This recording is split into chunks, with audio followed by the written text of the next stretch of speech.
Hello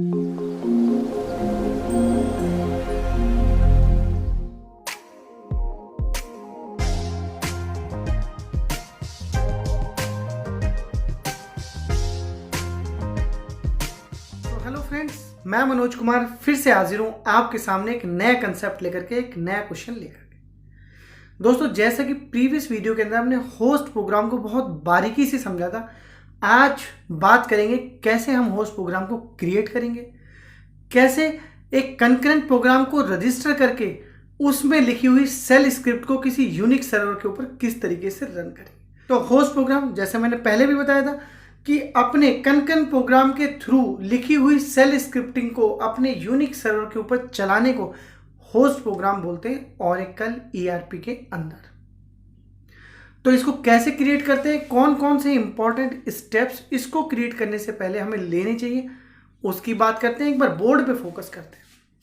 जब कभी भी मैं कोई भी होस्ट प्रोग्राम लिखूंगा तो सबसे पहला स्टेप होगा मेरा ये डिसाइड करना कि भाई मुझे काम क्या करना है, और क्या काम करना है वो मुझे बखूबी पता होगा, क्योंकि मुझे या तो कोई फाइल मूव करनी होगी, कोई फाइल रीनेम करनी होगी, कोई फाइल डिलीट करनी होगी, या कुछ और एक्टिविटी करनी होगी। मे भी हो सकता है कोई मेल भेजनी हो, मे भी एक सर्वर से फाइल उठा के दूसरे सर्वर पे लानी हो, दूसरे सर्वर से कहीं और लानी हो, कुछ भी काम हो सकता है बेस्ड ऑन यूनिक्स।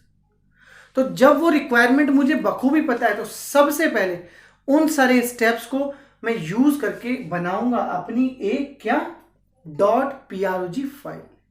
इसको prog फाइल बोलते हैं। इस फाइल के अंदर क्या होता है ये भी समझ लेते हैं।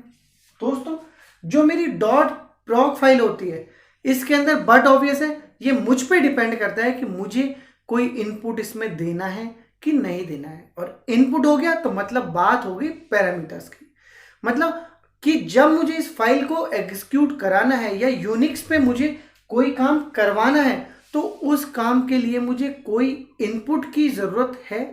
फॉर एग्जांपल कि मुझे फाइल का नाम पता है, उस फाइल का रीनेम करना चाहता हूं तो फाइल का नाम मुझे पता है, तो अपने .prog वाले प्रोग्राम को मुझे बताना पड़ेगा कि कौन सी मेरी फाइल है। तो .prog फाइल के अंदर जो पैरामीटर्स होते हैं दोस्तों, वो दो तरीके के होते हैं। एक होते हैं सिस्टम डिफाइन और एक होते हैं यूजर डिफाइन।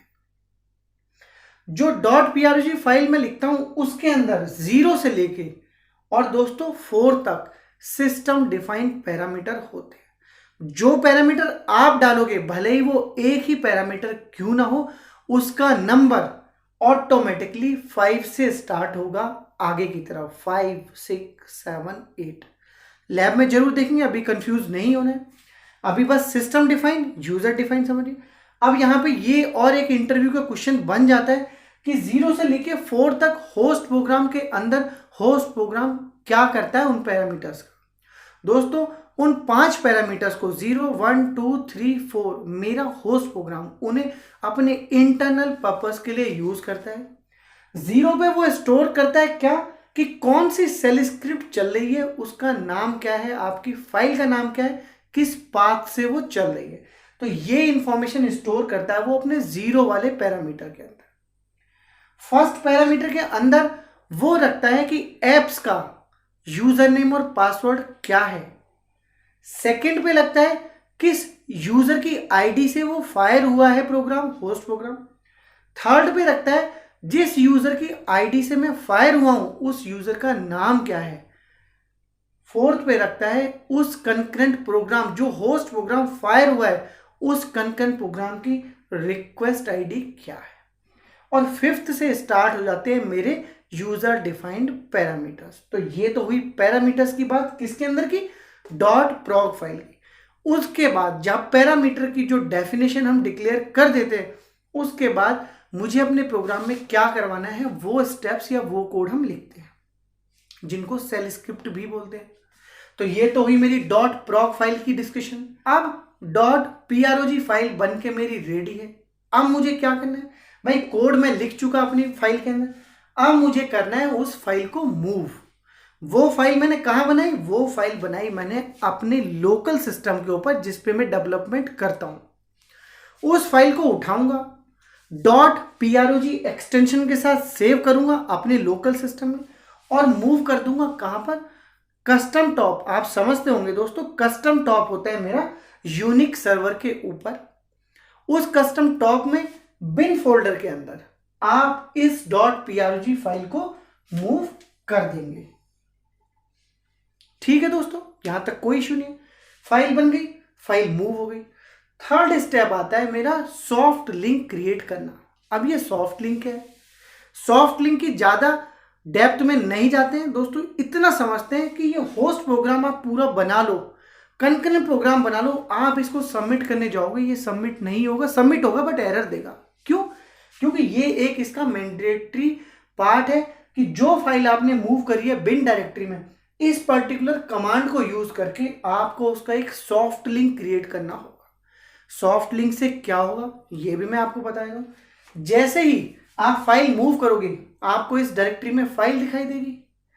जैसे ही आप ये कमांड चलाओगे, ये कमांड चलाने के बाद आपको उसी फाइल की उसी लोकेशन पे एक फोल्डर का शॉर्टकट और दिखाई देगा, उसी नाम से जिस नाम से आपकी फाइल होगी। XYZ से मेरी प्रॉक फाइल होगी बिन लोकेशन में, और XYZ के ऊपर जो शॉर्टकट का आइकन होता है फोल्डर के ऊपर, उस तरीके का एक सॉफ्ट लिंक भी दिखाई देगा आफ्टर रन दिस स्क्रिप्ट। तीनों स्टेप ले लिए। फोर्थ स्टेप होता है अब उस पर्टिकुलर प्रॉक फाइल के नाम को यूज करके मैं अपना एक क्या क्रिएट करूंगा, एक कंकरेंट प्रोग्राम क्रिएट करूंगा। और वो भी किस टाइप का, होस्ट टाइप का। कंकरेंट प्रोग्राम मेरे डिफरेंट तरीके के होते हैं, आगे के वीडियोस में देखेंगे, बट एक होस्ट टाइप का भी मेरा कंकरेंट प्रोग्राम होता है, वो मैं यहां पे सेलेक्ट कर लूंगा। कंकरेंट प्रोग्राम को रजिस्टर करूंगा, अपने रेस्पेक्टिव जो भी पैरामीटर मुझे इन करने हैं, आउट का यहां कोई कंसर्न नहीं है, जो इन करने हैं वो इन पैरामीटर जो आप अंदर $5, $6 या $7 में जो यूज करोगे वो आपको यहां पे पास करने हैं, क्योंकि इनपुट मेरा यहीं से जाएगा कंकरेंट प्रोग्राम से। कंकरेंट प्रोग्राम बन गया। अब बात आती है इसको रन करने की। तो रन करने के लिए अपने उस पर्टिकुलर प्रोग्राम को किसी भी अपनी जो रेस्पॉन्सिबिलिटी यूजर को डिफाइंड है या जिससे आप रन करना चाहते हैं उस पर उस कंकरेंट प्रोग्राम को हम क्या करेंगे, उसको असाइन करेंगे वो कंकरेंट प्रोग्राम उस पर्टिकुलर रिक्वेस्ट सेट में, और फिर चलाएंगे अपनी होस्ट प्रोग्राम। तो ये तो हुआ होस्ट प्रोग्राम का पूरा डिटेल्ड डिस्कशन। एक बार लैब में चलते हैं, लैब में चल के कैसे होस्ट प्रोग्राम बनता है, क्या क्या कमांड चलती है, एक बार वो भी साथ में देख लेते हैं दोस्तों। होस्ट प्रोग्राम में जो सबसे पहला स्टेप था वो थी मेरी .prog फाइल। तो .prog फाइल के अंदर मैं क्या करता हूँ, जितनी चीज़ें हमने डिस्कस की एक एक करके सारी चीज़ों को देखते हैं। देखिए दोस्तों, .prog फाइल में जो सबसे पहले ही मैंने ऊपर आपको दिखाया है दोस्तों, ये आप दें या ना दें कोई फ़र्क नहीं पड़ता है, बट एक अच्छा डेवलपर किसी भी कोड के अंदर अपना डिस्क्रिप्शन और डिक्लेरेशन जरूर देता है कि उसने किस डेट को क्या कोड क्रिएट किया था, क्या रिमार्क्स थे, क्या क्रिएशन डेट थी, क्या उसका वर्जन था, जिससे कि कोई भी अदर यूजर जिसने डेवलप किया है उसके अलावा कोई भी उस कोड को देखे तो उसको ईजिली अंडरस्टैंड हो जाए कि ये जो सेल स्क्रिप्ट इस .prog फाइल के अंदर हमने लिखी है इनका एक्चुअली पर्पस क्या है। तो यहाँ पर सिंपली, क्योंकि जिस भी लाइन के आगे आप हैश लगा देंगे वो लाइन आपकी यहाँ सेल स्क्रिप्ट के अंदर कमेंट बन जाती है। तो आप देखेंगे यहाँ से लेके और यहाँ तक हर एक लाइन का जो स्टार्टिंग है वो हैश मेरे साइन से ही है। इट मीन्स ये सारा का सारा मेरा कमेंटेड जो है मैसेज है। अब यहाँ पे मैंने क्या लिखा है, सिंपल चीज़ें लिखी हैं। क्या लिखा है, एक मैसेज लिख दिया है, किस टॉप में क्रिएट कर रहा हूँ, क्या प्रोग्राम का नाम देने वाला हूँ, वर्जन क्या रखने वाला हूँ, मेरी जो प्रॉक फाइल है उसका नाम क्या है, सेल स्क्रिप्ट लिख रहा हूँ, क्रिएटेड कौन है, किस डेट को कर रहा हूँ। सिंपली इस तरीके से मैंने यहाँ पे डिस्क्रिप्शन देने की कोशिश की है। अब असली कोड मेरा स्टार्ट होता है दोस्तों कहाँ से, यहाँ से। यहाँ पे मैंने सिंपल किया गया जैसा मैंने आपको बताया था कि 0 से लेकर के 4 तक ये जो 5 मेरे पैरामीटर्स होते हैं ये मेरे होस्ट फाइल के इंटरनल यूज़ के लिए होते हैं। तो जो इंटरनल यूज़ के लिए होते हैं दोस्तों वो होते हैं ये वाले कि डॉलर और करली ब्रेसेस 0 का मतलब आपने 0 वाले मेरे सबसे पहला पैरामीटर को कॉल कर लिया। करली ब्रेसेस 4 मतलब आपने 4th की बात की। अगर नीचे आएंगे करली ब्रेसेस 5 मतलब आपने 5 की बात की जो यूज़र इनपुट होगा। अब मैंने क्या किया, मैंने पहले 0 से लेकर और 4 तक जो मेरे पैरामीटर्स थे, जो सिस्टम डिफाइंड पैरामीटर्स थे, उन सिस्टम डिफाइंड पैरामीटर्स को मैंने एक एक करके एक वेरिएबल के अंदर रख लिया। मैंने यहाँ पे सिंपल v वेरिएबल डिनोट कर रहा है और सब्जेक्ट 0 मतलब मेरा एक पहले वेरिएबल का नाम दे दिया, उसके अंदर मैंने पहला पैरामीटर की वैल्यू रख ली। सेम दूसरे की, सेम तीसरे की, इस तरीके से चारों की वैल्यू मैंने v सब्जेक्ट नाम के वेरिएबल्स के अंदर वो पांचों के पांचों जो पैरामीटर्स थे उनकी वैल्यूज़ मैंने यहाँ स्टोर करा। अब एक एक करके देखिए, सेल स्क्रिप्ट के अंदर इको जो शब्द है, इको जो कीवर्ड है वो होता है प्रिंट करने के लिए। आप इको लिखिए, इको के बाद डबल कोट्स दे दिया, आप इको के बाद डायरेक्टली कोट्स दे दिए, वो सिंपली वहाँ पर प्रिंट होने लगता है। इको के अंदर अगर आप कोई सेल स्क्रिप्ट मेरी डायरेक्टली भी लिख देते हैं तो वो ऑटोमेटिकली रन भी हो जाती है, कोई इशू नहीं होता। तो सिंपल फ्रेंड, यहाँ पर आप देखेंगे कि मैंने सारे के सारे जितने पैरामीटर्स ऊपर अपने अलग अलग वेरिएबल्स के अंदर लिए, वो सिंपली यहाँ पर मैंने प्रिंट कराने की कोशिश की है। इको लिखा है, डबल कोट्स के अंदर देखिए दोस्तों, डबल कोट्स के अंदर मैंने एक मैसेज दिया है कि मैं क्या प्रिंट करा रहा हूँ। 0 के अंदर जैसा मैंने बताया था कि मेरी फाइल का नाम और पाथ का नाम होता है, तो वो मैंने सिंपली यहाँ लिया और इसके बाद ये जो वेरिएबल था जिसके अंदर मैंने यहाँ पर अपना 0 वाला पैरामीटर स्टोर कराया था, वो मैंने सिंपली यहाँ लिख दिया। पांचों के पांचों वेरिएबल्स को जो हमने अभी वीडियो में डिस्कस किए वो सिंपली यहाँ प्रिंट किए हैं। ये आपके ऊपर डिपेंड करता है, आपको ये करना है नहीं करना है, इसकी कोई नेसेसिटी नहीं होती है। मैं आपको नॉलेज के पर्पज़ से बता रहा हूँ कि मेरे पहले 4 पैरामीटर्स के अंदर एक्चुअली वैल्यूज़ क्या होती है। सेकंड के अंदर मेरे ऐप्स का यूज़र नेम पासवर्ड होता है, थर्ड में यूज़र आईडी होती है, फोर्थ में यूज़र नेम होता है, फिफ्थ में होती है रिक्वेस्ट आईडी। फिर आती है फिफ्थ पैरामीटर की बात, जिसकी मैंने बात की थी कि ये मेरे यूज़र डिफाइंड पैरामीटर होते हैं और इसकी वैल्यू स्टार्ट होती है $5, $6, $7, $8 एंड सो ऑन। तो मैंने सिंपली एक ही पैरामीटर अपने कनकन प्रोग्राम में रखेंगे और देखते हैं कि वो यहाँ पर किस तरीके से प्रिंट होगा। तो सिंपली वी मैसेज नाम का एक वेरिएबल लिया, उसके अंदर सिस्टम से आने वाला, मतलब जो कनकन प्रोग्राम में रजिस्टर करूँगा उससे आने वाला पैरामीटर, जो फर्स्ट पैरामीटर हो गया जो 5 में आएगा, वो मैंने स्टोर करा है इसके अंदर। और सिंपली यहाँ पर कुछ नहीं किया है, ई को करके पैरामीटर 5 करके और यहाँ पर उस मैसेज को प्रिंट करा है। ये मैंने अपनी .proc फाइल यहाँ पे लिखी है। अब एक एक करके अगले स्टेप पे चलते हैं। सेकंड स्टेप था कि .prog फाइल को मैं मूव करूँगा कहाँ पर, अपनी रेस्पेक्टिव बिन लोकेशन में, कस्टम टॉप की बिन लोकेशन में। तो जल्दी से ये मेरी फाइल यहाँ पे सेव है, मैं Ctrl+S कर देता हूँ, फाइल मेरी सेव होगी। अब इस फाइल को जिस भी लोकेशन पे है, मुझे पता है कि इस लोकेशन पे, वहाँ से बिन फोल्डर के अंदर मूव करते हैं। ये मेरी वो फाइल है। इस फाइल को मैं फर्दर यहाँ पे देखिए मूव कर देता हूँ। किस लोकेशन पे मूव किया है मैंने इसको मूव किया है बिन लोकेशन पे, कस्टम टॉप के बिन लोकेशन। आप नीचे देख सकते हैं सक्सेसफुली मेरी फाइल जो है उस लोकेशन पे पहुँच गई है। तो एक बार देख भी लेते हैं कि सच में मेरी फाइल आई भी है कि नहीं आई है। यही मेरी फाइल थी और ये मेरी यहाँ पर आ गई। किस टाइम पे आई है? 26 तारीख को, आज की टाइम पे ये यहाँ पर ये फाइल आई है। सेकंड स्टेप हमने ले लिया। थर्ड स्टेप होता है इस फाइल को फुल परमिशन देना। अगर आप यहाँ देखेंगे तो इस फाइल के ऊपर फुल परमिशन नहीं है, इसके ऊपर कुछ ही परमिशन है। तो परमिशन देखने के लिए सिंपली कुछ नहीं करते हैं, अपने रिकॉर्ड को सेलेक्ट करते हैं, राइट करते हैं, फाइल परमिशन होती है, इस पर जाते हैं और यहाँ पर देखिए इसके ऊपर रीड का फुल राइट है और राइट का केवल ओनर को है, तो इसको फुल परमिशन देते हैं। या तो आप एक एक करके सारे चेक बॉक्स जो है इनको क्लिक कर दीजिए या सीधे सीधे यहाँ पर 777 लिख दीजिए।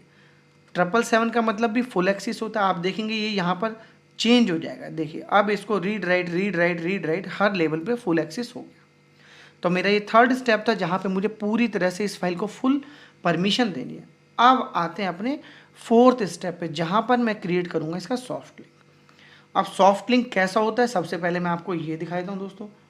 ये देखिए दोस्तों, जितने भी ये आपके फोल्डर के शॉर्टकट्स दिख रहे हैं इनको बोलते हैं हम सॉफ्ट लिंक। तो एक बार सॉफ्ट लिंक क्रिएट करने के लिए क्या करते हैं, सॉफ्ट लिंक क्रिएट करने के लिए चलते हैं पुट्टी पर लॉगिन करते हैं। सिंपली यहाँ पे आप देखोगे पुट्टी पे दोस्तों मैंने लॉगिन जो है वो यहाँ पे किया हुआ है। तो पुट्टी पे लॉगिन करने के बाद अब सिंपली अपनी वो कमांड मैं रन करता हूँ और देखता हूँ मेरा वो सॉफ्ट लिंक क्रिएट होता है कि नहीं। तो मैं अपनी कमांड रन करता हूँ। ये देखिए दोस्तों, ये होती है मेरी कमांड IN-S और फिर FND टॉप लेकर के इस तरीके से ये कमांड है और ये मेरी .proc फाइल का नेम है। फाइल का नाम ही देना है, .prog यहाँ पे नहीं लिखना है। ये करने के बाद सिंपल एंटर मारूंगा। एंटर करने के बाद यहाँ कोई लॉग और कोई मैसेज नहीं आएगा। सिंपली आप जाएंगे यहाँ पर रिफ़्रेश करेंगे और रिफ़्रेश करने के बाद अगर आप देखेंगे तो आपको यहाँ पे एक सॉफ्ट लिंक जो है वो क्रिएट होकर के दिख जाएगा। ये देखिए दोस्तों, ये सॉफ्ट लिंक मेरा कब क्रिएट हुआ है, ये अभी अभी 26 तारीख को क्रिएट हुआ है। तो ये सॉफ्ट लिंक हो गया। अब चलते हैं अपने अगले स्टेप पे। सॉफ्ट लिंक भी क्रिएट हो गया, फाइल भी ट्रांसफर हो गया। अब चलते हैं अपने कंकरेंट प्रोग्राम को रजिस्टर करने। ये आ गया दोस्तों, मैं यहाँ पर एप्लीकेशन डेवलपर में, और एप्लीकेशन डेवलपर में सिंपल कंकरेंट के अंदर एग्जीक्यूटिव पे क्लिक करेंगे और मेरा ये वाली विंडो यहाँ पर आके खुल जाएगी। अब सिंपली इस विंडो पे अपने प्रोग्राम को ईजीली याद रखने के लिए, ईजी लर्न करने के लिए मैं सारी चीज़ों का नाम दोस्तों सेम रख दूंगा, सो दैट मुझे कभी भी कोई और काम करना पड़े तो मुझे ईजीली यहाँ पे पता लगे। एग्जीक्यूटेबल मेथड ये मैंडेटरी है और समझना चाहिए। यहाँ पर आपको कंकरेंट प्रोग्राम का टाइप लेना है दोस्तों होस्ट। ये ले लिया, ये यहाँ पर ये करके मैंने सेव कर दिया। अब चलते हैं इस एग्जीक्यूटेबल के नाम पे अपना कंकरेंट प्रोग्राम रजिस्टर करने। कंकरेंट प्रोग्राम को रजिस्टर करने के लिए सिंपली प्रोग्राम पे जाएंगे, क्लिक करेंगे, मेरी ये विंडो खुल के सामने आ जाएगी। अभी भी हम सेम स्ट्रेटजी यूज़ करेंगे कि हमें याद रहे, तो हम सब कुछ सेम रख रहे हैं और अपने एग्जीक्यूटिव का नाम यहाँ दे दिया। जैसे ही देते हैं ऑटोमेटिकली होस्ट यहाँ पे लिख के आ जाता है, मुझे पता लग जाता है कि ये मेरा होस्ट प्रोग्राम है। पैरामीटर में यूज़र डिफाइंड फर्स्ट पैरामीटर दे रहे हैं, देखते हैं कि ये किस तरीके से काम करेगा। यहाँ पे इसकी कुछ साइज़ भी डिफाइन कर देते हैं, फॉर एग्जांपल 100 कैर दे देते हैं, सेव कर देते हैं। ये मैसेज आता है, इसको ओके कर देते हैं। अब हमारा होस्ट टाइप का कंकरेंट प्रोग्राम यहाँ पे सक्सेसफुली रजिस्टर्ड है। जल्दी से इस प्रोग्राम को किसी रेस्पॉन्सिबिलिटी में अटैच कर लेते हैं सो दैट हम इसको रन कर पाएँ। तो मैं जल्दी से ये काम कर देता हूँ।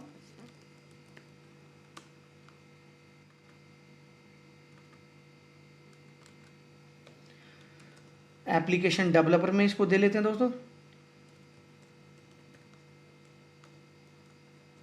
ये एप्लीकेशन डेवलपर दिया, कंकरेंट प्रोग्राम को यहाँ पर डाल के ओके कर देते हैं। आप जाके देखेंगे एप्लीकेशन डेवलपर में तो दोस्तों मेरा ये प्रोग्राम वहाँ पे मुझे विजिबल होगा as a report.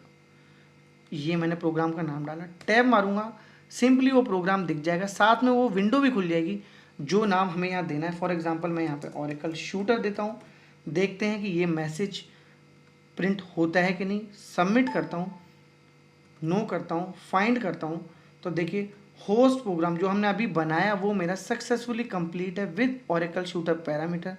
View output देखते हैं किस तरीके का आउटपुट आया। तो आउटपुट कुछ नहीं आया क्योंकि हमने आउटपुट कुछ किया ही नहीं है। हमने होस्ट प्रोग्राम के थ्रू एक एक्टिविटी करने की कोशिश की और लॉग में प्रिंट हुआ होगा जितना भी मैंने इको से लिखा होगा। तो यहाँ पे देखिए सबसे पहले मैं खोल लेता हूँ अपनी होस्ट फाइल। ये देखिए दोस्तों ऊपर की सारी चीज़ें कमेंटेड थी तो कुछ प्रिंट नहीं हुआ। ये भी मैंने यहाँ प्रिंट नहीं किए। यहाँ पे मैंने एक तरीके से वेरिएबल असाइनमेंट किया था, वेरिएबल में वैल्यूज़ असाइन की थी और ये मैंने 5 वैल्यूज़ ये प्रिंट की हैं, साथ में ये भी प्रिंट किए हैं। देखिए ये जो डिज़ाइनिंग है ये भी इको करके मैंने प्रिंट किए हैं। नीचे आएंगे तो सिंपल अपना मैसेज प्रिंट किया है और ये जो डिज़ाइनिंग है ये भी मैंने प्रिंट किया है। अब चलते हैं इधर। ये देखिए दोस्तों वो डिज़ाइनिंग जो थी वो भी सिंपली यहाँ पे दोनों चीज़ों की प्रिंट हो गई है। साथ में जो मैसेज दिया था वो मैसेज भी यहाँ पे आ गया है और ज़ीरो के अंदर देखिए वो पाथ, वो लोकेशन भी आ गई है कि किस लोकेशन पे आपने अपनी फाइल रखी थी, क्या फाइल का नाम था, क्या ऐप्स का यूज़र नेम था, क्या उसका पासवर्ड था, किस यूज़र से आप एक्सेस हुए, किस यूज़र की आईडी से एक्सेस हुए और ये आपकी वो रिक्वेस्ट आईडी जो आपकी यहाँ पे फायर हुई थी कितनी थी 61064। अगर यहाँ जाके देखेंगे तो देखिए ये रही 61064। तो दोस्तों ये एक छोटा सा एग्जांपल था जहाँ पे हमने ये इजीली अंडरस्टैंड किया कि मेरा होस्ट प्रोग्राम एक्चुअली किस तरीके से सिस्टम डिफाइंड पैरामीटर्स को यूज़ करता है, कैसे यूज़र डिफाइंड पैरामीटर्स को यूज़ करता है और किस तरीके से उनकी प्रिंटिंग करता है। तो ये छोटा सा एग्जांपल होस्ट प्रोग्राम के लिए। सो होपफुली दोस्तों उम्मीद करता हूँ कि होस्ट प्रोग्राम का प्यारा सा कंसेप्ट आपको बखूबी समझ में आ गया होगा, आपको अच्छा भी लगा होगा। तो होस्ट प्रोग्राम के थ्रू आप कुछ भी कर सकते हैं जो आप लाइनेक्स सर्वर पे करना चाहें, जो यूनिक्स सर्वर के ऊपर आप करना चाहें।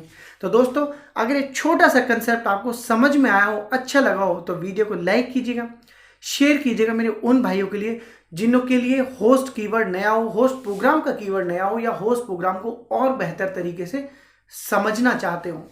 साथ में मेरे को इसी तरीके से अपने मैसेज करके, अपने कमेंट करके, अपनी रिक्वायरमेंट, अपने सजेशंस लगातार मुझ तक भेजते रहिएगा। दोस्तों, मेरी इस मुहिम को सपोर्ट करने के लिए, मुझे मोटिवेट करने के लिए, मुझे आगे बढ़ाने के लिए चैनल को सब्सक्राइब जरूर कीजिएगा। साथ में मैं हमेशा ये बात आपको बखूबी बोलता हूँ कि दोस्तों, मेरी इस वाली लैब का कोड हो या किसी और लैब का कोड हो, उसके लिए आपको कभी परेशानी नहीं होने। आपको सिंपल जाना है मेरे ब्लॉग पे, जिसका लिंक डिस्क्रिप्शन में है, जो यहाँ ब्लिंक भी कर रहा है, उस पर जाना है। सिंपल अपना टॉपिक चूज करना है, फाइंड करना है और इजीली उस कोड को देख लेना है, यूज कर लेना है। कभी टाइम मिले, आप फ्री हो, टाइम मिले तो कभी अपने भाई के व्लॉग चैनल पे जरूर जाइएगा, जिसका नाम है माई लाइफ माई फेस, और जाकर के दोस्तों कमेंट जरूर कीजिएगा, सो दैट मुझे पता लग जाए कि मेरे किसी भाई ने, मेरे किसी जानकार भाई ने उस पर विजिट किया है। फिर से मुलाकात होगी एक नए कंसेप्ट के साथ, एक नए वीडियो में। तब तक के लिए दोस्तों, थैंक यू सो मच।